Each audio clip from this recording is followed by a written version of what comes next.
Hey guys, are you considering selling your home but curious about concept of seller financing? You're wondering how it actually works? Well, today is your lucky day, my friend, because let's right into it. Seller financing, also known as owner financing, is a unique method in real estate where the seller essentially becomes the lender for the buyer.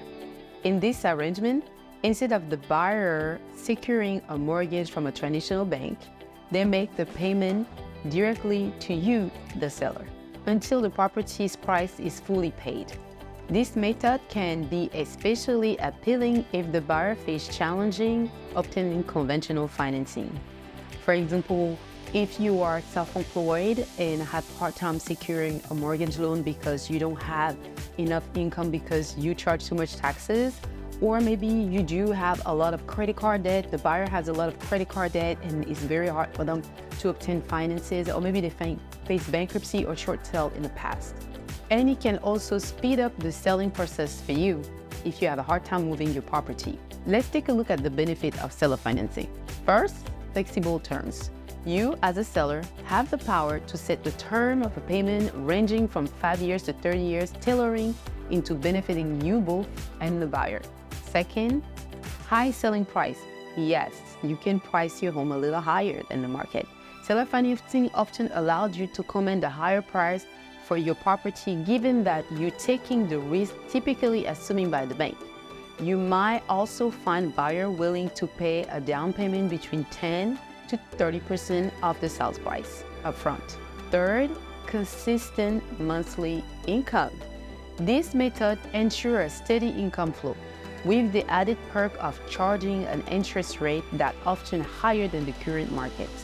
Isn't it great? Now, how to sell your home through seller financing. So first of all, set the home evaluation.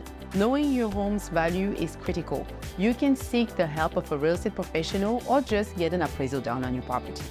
Let's take a look at the legal compliance and contract drafting. So in this case right here, it's vital to adhere to a federal and state law.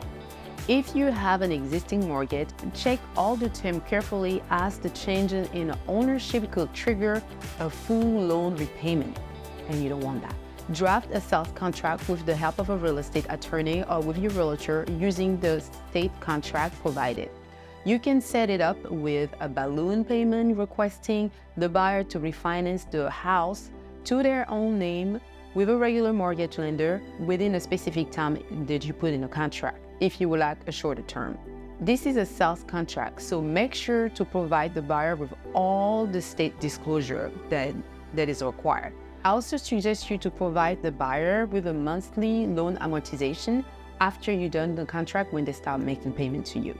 Remember, you will no longer be responsible to repair or property maintenance, as this is a sale transaction. You are just in charge of the loan part.